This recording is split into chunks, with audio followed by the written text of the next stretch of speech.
शिवसेनेच्या सांगली जिल्हाप्रमुखपदी संजय विभूते यांची निवड करण्यात आली आहे। आज सामनामधून याबाबतची अधिकृत घोषणा करण्यात आली। संजय विभूते यांच्या निवडीमुळे गेले अनेक दिवस रिक्त असणाऱ्या जिल्हाप्रमुख निवडीच्या चर्चेवर अखेर पडदा पडला आहे। शिवसेनेचे जिल्हाप्रमुखपद हे गेल्या काही दिवसापासून रिक्त होते। याबाबत उलटसुलट चर्चांनाही उधाण आलं होतं। त्यामुळे नव्या आणि जुन्या शिवसैनिकांनाही जिल्हाप्रमुख पदावर दावा केला होता। आज सांगली जिल्हाप्रमुखपदी संजय विभूते यांची निवड करण्यात आल्याचे शिवसेनेचे मुखपत्र सामनामधून जाहीर होतात।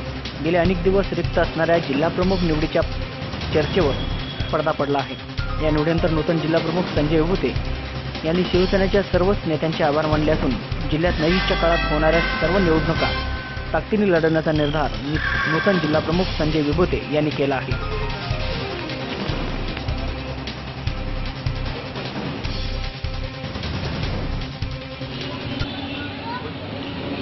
शिवसेना पक्षप्रमुख सन्माननीय उद्धवजी ठाकरे यांनी आज माझी शिवसेनेच्या सांगली जिल्हाप्रमुखपदी निवड केलेली आहे। खऱ्या अर्थानं सच्च्या शिवसैनिकाला आज त्या ठिकाणी काम करण्याची संधी मिळाली।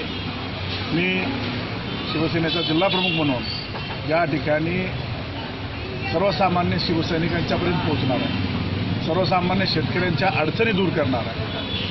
शिवसेनेची सांगली जिल्ह्यातील बांधणी मजबूत करणार आहे। जुने नवे सर्वांना बरोबर घेऊन या ठिकाणी ताकदीनं मी या ठिकाणी शिवसेनेची संघटना बांधणार आहे।